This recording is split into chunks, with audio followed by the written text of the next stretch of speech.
Hello everyone, this is Jaya. So जिसने भी मेरा प्रीवियस वीडियो नहीं देखा है वो जाके देख लो इस टॉपिक पे। मैंने स्टार्ट किया है ओपी गावा वेस्टर्न पॉलिटिकल थॉट।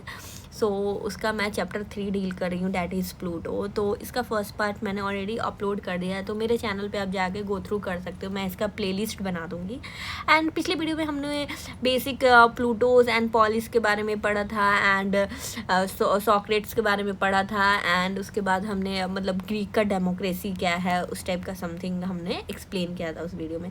प्लीज़ वो वीडियो देख कर ही इस वीडियो को कंप्लीट करना, ताकि एकदम डीप नॉलेज आपको हो। और साथ में आप ट्राई करो कि आपके पास वेस्टर्न पॉलिटिकल थॉट ओपी गावा का बुक हो, उसमें चैप्टर 3 खोलो, रेड पेन या पेंसिल जो आपको अच्छा लगे वो यूज़ करो। स्टार्ट करते हैं इस वीडियो को बिना डिले किए हुए। It is important to note that in a Greek philosophical tradition, politics as a discipline development as a sequel to ethics. Aristotle Nicomachean Ethics had closed by looking forward to his study on politics. Earlier, Pluto had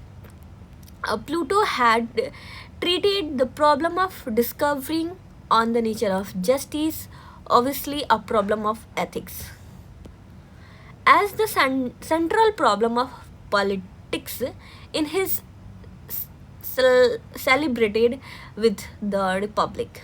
Now, Aristotle sought to bank on his doctrine of golden mean, इसको हम बाद में समझेंगे golden mean क्या होता है, and to evolve his model of the mixed constitution, इसके बारे में भी हम पढ़ेंगे, as a solution of the problem of political instability, the central problem of his politics. This fusion of ethics and politics was responsible for the common belief of the ancient Greeks that the states come into existence for the sake of life and continuous for the sake of good life. Pursuit of good life is obviously in issue of ethics, which reaches its logical conclusion in the institution of state. तो फिर से ethics हमें बताता है right क्या है, justice क्या है एंड मोरल वैल्यू क्या है।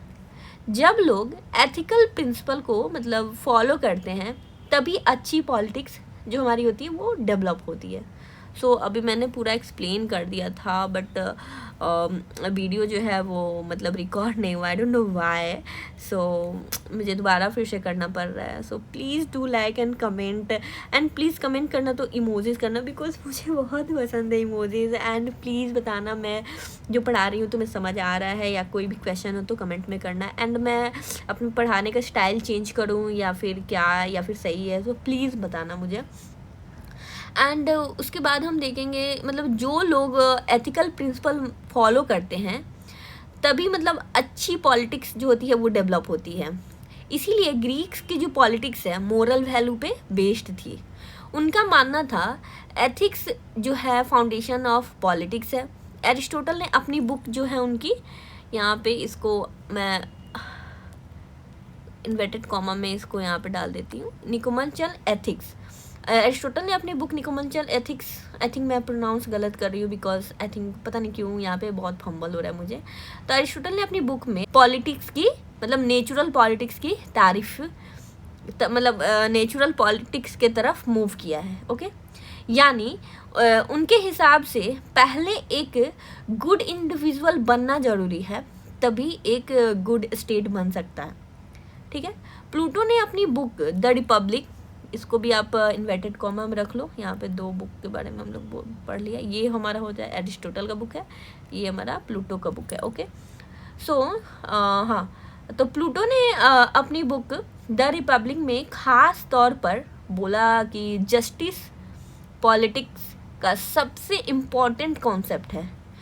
उनके मुताबिक अगर सोसाइटी में जस्टिस हो तो लोग पीसफुल और हैप्पी लाइफ जी सकते हैं।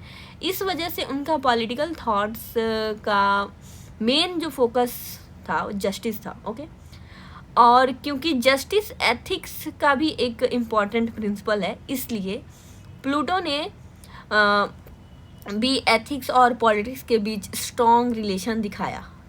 एरिस्टोटल का जो गोल्डन मीन हमारा है, उसमें वो बैलेंस की बात करते हैं, लाइक थ्योरी का यूज़ करके पॉलिटिक्स में मिक्स्ड कॉन्स्टिट्यूशन का आइडिया दिया उन्होंने। उसके बाद से अगर सिंपल मतलब हम समझे तो बैलेंस से स्टेबिलिटी हमारा आती है। एंड ग्रीक्स ने एथिक्स और पॉलिटिक्स को एक साथ जोड़कर देखा। ओके, और उनका मानना था कि मतलब जो हमारा स्टेट है सिर्फ जीने के लिए नहीं बल्कि गुड लाइफ के लिए बनी है।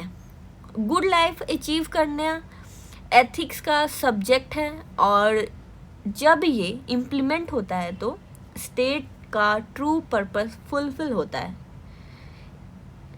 आप इस तरह अपने एग्ज़ाम में एक्सप्लेन करके लिख सकते हो। यहाँ पे ये हमारा टॉपिक जो था, इसको मैं बहुत अच्छे से सिंपल हिंदी में आपको एक्सप्लेन कर रही हूँ ताकि आपको ईज़िली समझ में आए।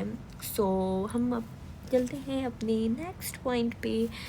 इसमें हमने बेसिकली यहाँ पे एरिस्टोटल के बुक और प्लूटो के रिपब्लिक के बारे में थोड़ा सा बेसिक इन्फॉर्मेशन लिया। एंड अब हम पढ़ेंगे, यहाँ पे हमारा आ जाता है ethics, the golden mean and the mix constitution. इस पॉइंट को हम कवर करेंगे। ओके, मैं थोड़ा जूम कर लेती हूँ ताकि आपको अच्छे से दिखे। एंड इसलिए मैं बोलती हूँ कि आप बुक रखोगे ना तो ज़्यादा अच्छा होगा आपके लिए, बिकॉज थोड़ा प्रॉब्लम नहीं होगा देखने में, क्योंकि ब्लर अगर वीडियो हो जाती है तो थोड़ा सा प्रॉब्लम हो जाएगा। हाँ, इतना पे ठीक है, इतना ठीक है। ओके, हम अब पढ़ेंगे एथिक्स के बारे में। पेन ले लेती हूँ पहले। हाँ, एथिक्स के बारे में। हाँ, ethics refers to a branch of learning concerned with a principle of good conduct. It inquires into a moral belief and rules about right and wrong. This term is used as a synonym of a moral philosophy as well as a set of principles of good conduct concerning a particular profession such as medical ethics and business ethics. Okay, ethics जो है refers to a branch of learning concerned with a principle of good conduct. इसका मतलब है ethics philosophy की एक branch है जो समझाने में मदद करती है कि ज़िंदगी में कैसे बिहेव करना चाहिए। ये गुड कंडक्ट के प्रिंसिपल बताती है जो हमें डिसाइड करने में हेल्प करती है कि क्या गुड है, क्या ऑनेस्ट है एंड क्या फियर है। ओके, एथिक्स हमें सिखाता है कि डिफ़िकल्ट सिचुएशन में सही डिसीजन कैसे लेना है। Okay, this term is also used as a synonym of a moral philosophy as well as set of principle of good conduct concerning a particular profession जैसे मेडिकल एथिक्स या business ethics. Quick wrap up अगर हम इसका करें जो हमने इस ethic में पढ़ा। आज हमने एथिक्स का मीनिंग समझा। एथिक्स गुड कंडक्ट और मोरल कंडक्ट बिहेवियर समझाने में हेल्प करता है, इसे मोरल फिलॉसफी भी कहते हैं। ओके, एथिक्स में किसी को कोई प्रॉब्लम है? मैंने बहुत अच्छे से इसको एक्सप्लेन कर दिया है। मुझे नहीं लगता है किसी को प्रॉब्लम होनी चाहिए यहाँ पे। ओके, हमारा जो नेक्स्ट पैरा हो जाता है, हम पढ़ेंगे अब एरिस्टोटल का द गोल्डन मीन। यहाँ पे आप याद रखना ये एरिस्टोटल का है। हाँ, ये द मिक्स कॉन्स्टिट्यूशन भी हमारा एरिस्टोटल का ही है। यहाँ पे errors, please ignore my writing guys.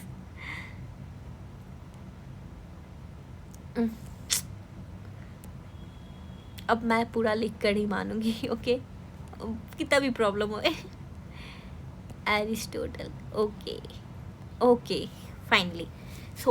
अब हम पढ़ेंगे the golden mean. The golden means refers to a famous ethical principle initiated by Aristotle 384 to 322 BC, ancient Greek philosopher. In his ethics, it holds the key to personal as well as a social morality and serve a guide for political action. The doctrine of the golden mean implies that virtue or excellence lies in a finding of middle path between two extremes. Okay, ये वाला point बहुत याद रखना, ये वाला जो line मैंने doctrine से पढ़ा है. Which include turn out to be vices in themselves. For example, courage is a virtue that lies between cowardice and rashness, liberty between sightedness and extravagance, ambition between sloth and greed, modesty between humility and pride, friendship between quarreliness and flattery. And Buddhism also commends middle path as a road of virtue. So यहाँ पे हम देखेंगे Aristotle के golden mean को बहुत ही simple तरीके से समझते हैं. ओके, यहाँ पे हम ओके. सो एरिस्टोटल के अनुसार लाइफ में हर जगह बैलेंस रखना सबसे ज़रूरी है. अगर हम हमेशा एक्सट्रीम साइड चुनते हैं तो वो अच्छा नतीजा मतलब नहीं देगा. ओके, एरिस्टोटल के हिसाब से. ओके, इसलिए हमें हर बार बीच का ही रास्ता चुनना चाहिए. एरिस्टोटल ये कहते हैं कि मतलब हमें हमेशा एक्सट्रीम साइड नहीं चुनना चाहिए, हमें बीच का रास्ता चुनना चाहिए. That is golden mean according to Aristotle. Okay, इस मिडिल पाथ से हमारा जो कैरेक्टर ग्रो करता है और हम बेटर डिसीजन लेते हैं. मतलब इस मिडिल पाथ को अगर हम चूज़ करते हैं तो हमारा जो कैरेक्टर है वो ग्रो करेगा एंड हम बेटर डिसीजन ले सकते हैं. उसके बाद से एरिस्टोटल कहते हैं हर गुड क्वालिटी दो एक्सट्रीम्स के बीच में होती है. जैसे करेज मीन्स डरपोक और बेवकूफ़ के रिस्क के बीच होती है. जेनरोसिटी का मतलब है ना कंजूसी, ना ही बिना सोचे समझे मतलब पैसा को उड़ाना. ठीक है, इसी तरह एम्बिशन एंड मॉडेस्टी और फ्रेंडशिप में बैलेंस जरूरी है. ठीक है, आखिर में एरिस्टोटल बताते हैं मतलब सॉरी आखिर में जो देखते हैं जो बुद्धिज्म जो है वो भी मिडिल पाथ को मानते हैं. मतलब अलग अलग फिलॉसफीज भी इस बात से सहमत है कि बैलेंस ही एक बेहतर जीवन की कुंजी है.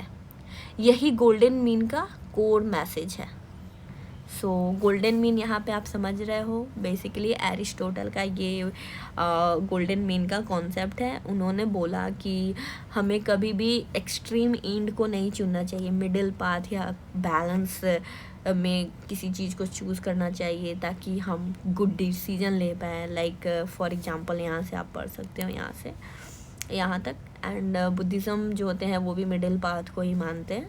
सो नेक्स्ट जो हमारा टॉपिक हो जाता है वो हमारा हो जाता है द मिक्स्ड कॉन्स्टिट्यूशन.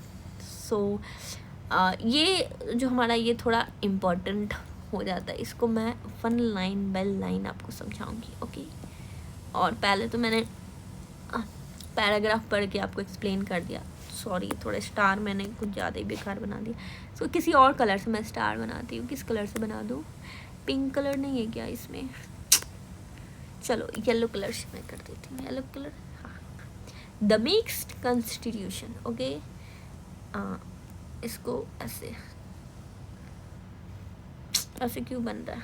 ओके, फिर मैं रेड कलर ले लेती हूँ. सो यहाँ पे हम पढ़ेंगे द मिक्स्ड कॉन्स्टिट्यूशन. ठीक है, तो यहाँ पे मैं आपको एक एक लाइन इसको समझाऊंगी. ठीक है, so the mixed constitution refers to a mixture of democracy aristocracy and democracy. Okay, basically mix constitution का मतलब होता है टू फॉर्म ऑफ गवर्नमेंट का combination. Like aristocracy means rule by the best and educated people, while democracy means rule by the people. Okay, so Aristotle जो होते हैं वो believe करते हैं that a government should combine both aristocracy and democracy.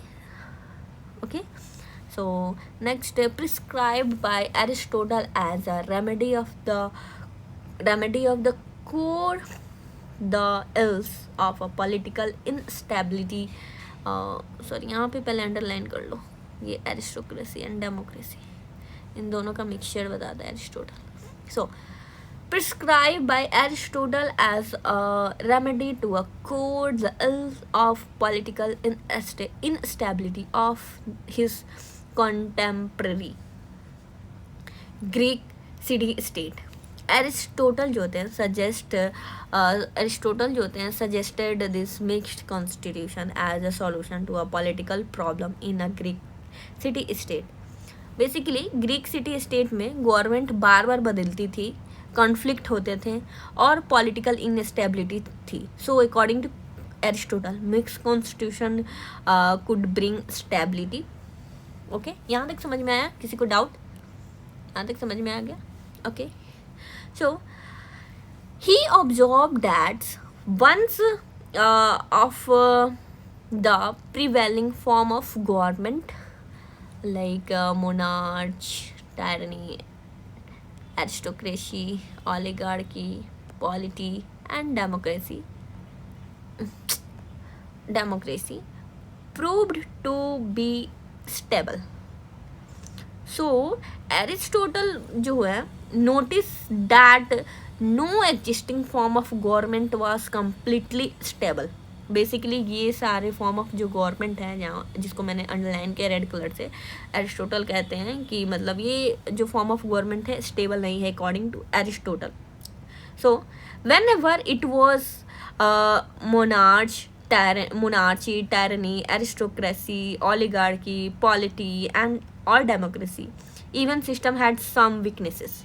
इसलिए कोई भी government लंबे समय तक पीसफुली नहीं चल पाई. Okay, because concentration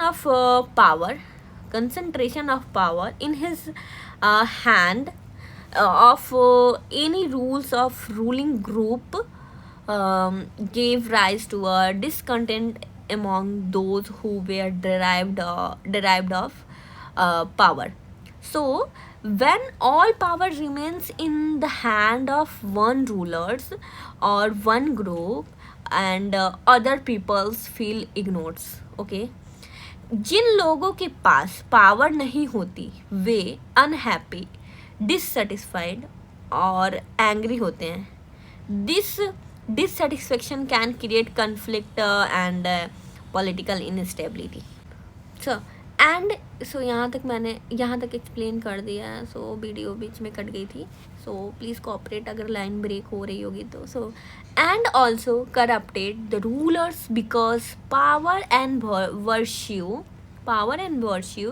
connect coexist. Okay, coexist. So Aristotle जो है believe that to much power can make rulers corrupt. उन्होंने कहा कि power and virtue can not को एग्जिस्ट. मतलब अगर किसी व्यक्ति के पास अनलिमिटेड पावर हो तो उन्हें हॉनेस्ट और मोरल बने रहने की पॉसिबिलिटी कम हो जाती है. Okay, and he comes to conclusion that judicious mixture of aristocracy and democracy would prevent the possibility of corruption and would be exercised by the chosen few who were rich, educated and cultured, but their decision would be subjected to approval of the ordinary people. So sorry. So finally Aristotle जो हैं conclude करते हैं the best government is balanced combination of aristocracy and democracy. या balance corruption में भी को भी मतलब कम करेगा और पॉसिबल रिप्लिकेशन को भी रोकेगा. सो उसके बाद हमारा जो कहते हैं वो पावर जो है would be existed by the chosen few who were rich. So, according to Aristotle, day by day, governing should be done by capable people, those who are educated, experienced and culture. उन्होंने माना कि ऐसे लोग better decision लेते हैं, but their decision would be subjected and approval to ordinary people. So, however, these rules cannot take decision alone. Their decision should also be approved by the ordinary citizen. मतलब people also have an important role in government. This creates balance of power. Okay तो यहाँ पे हमारा important balance of power का जो concept है वो भी एरिस्टोटल का होता है. तो यहाँ पे आप एक स्टार लगा के नोट कर लो. And Aristotle argued that thought ordinary people were not capable to rule. Aristotle जो है believed that ordinary people may not have skills to govern directly because ruling requires knowledge and experience. They would have to prove the best judge of the merit and dismerit of the public policy. So, Aristotle